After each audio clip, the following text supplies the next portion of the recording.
So what if the real secrets to building wealth weren't some new age tech idea, but were actually figured out thousands of years ago in ancient Babylon? Today, we're jumping into a classic from 1926 that lays out these timeless, totally proven lessons on how to get rich. Let's head back in time and meet a couple of guys who, well, they might sound a little familiar. So, picture this. Ancient Babylon. We've got two France. First, there's Bands here, a chariot builder so good that even royalty wanted his work. Then you have Kobe, a musician whose music could just stop you in your tracks. I mean, these guys were the absolute best in their fields. And here's the kicker. Despite being masters of their craft, their pockets were always empty. All that talent, all that hard work, and nothing. Their purses were as empty as they were at the start of the week. Which leads us to the big question of this whole explainer, right? It's a question a lot of us ask ourselves. I'm working my tail off, so why am I not getting anywhere? What's the missing piece of the puzzle? So totally fed up, they go looking for answers from their old childhood friend, Arcad. And Arcad was basically a legend. He was by far the richest man in the city. And the crazy thing was, no matter how much he spent or gave away, his fortune just seemed to get bigger and bigger. He definitely knew something they didn't. So what was his big secret?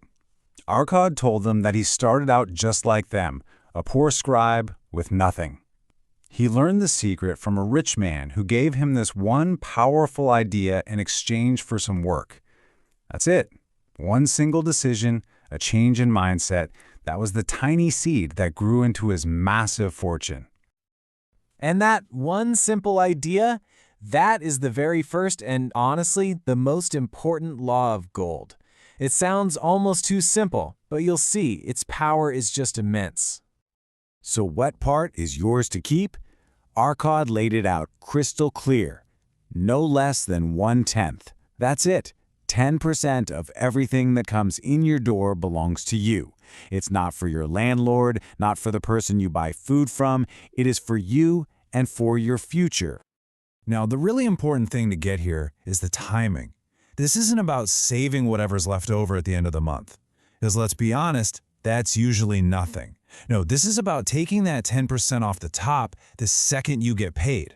Before rent, before bills, before you even think about buying a coffee. It's a proactive habit, and it's the foundation of everything. Okay, so you've done it. You're setting aside that 10%. Awesome.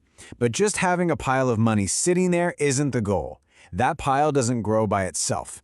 The next laws are all about putting that gold to work. And this brings us to the next 3 laws, which are really all about investing smartly. Think about it like this. Every single dollar you save is a little worker. Your job is to make those workers go out and earn more dollars for you. But you can't just send them out blindly. That means you have to get advice from people who know what they're doing, and you only send your little army into businesses and investments that you actually understand. I love this slide because it shows the 2 paths so clearly. On one side, you have the person who invests based on a gut feeling or some hot tip they overheard. It's all emotion and hope. And on the other side, you have the wise investor. They're disciplined, they talk to experts, and they make calculated moves in areas they actually comprehend. It really boils down to emotion versus wisdom. You know, to really let this sink in, let's look at a modern-day example. It's a bit of a cautionary tale that shows you exactly what happens when you ignore this ancient advice. So, let's meet John. John is a smart guy. He did the first part perfectly. He paid himself first, he was super disciplined, and he saved up a solid $10,000. He was on the right track for sure.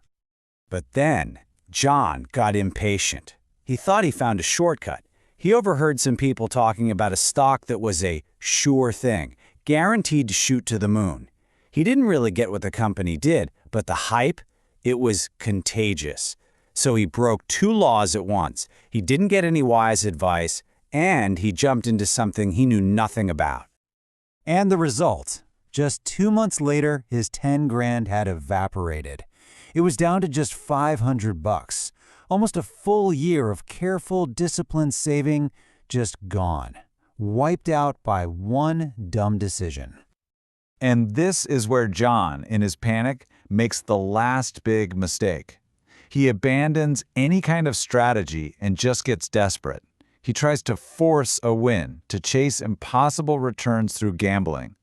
It's a perfect example of this fifth law. Money runs away from people who try to get rich quick.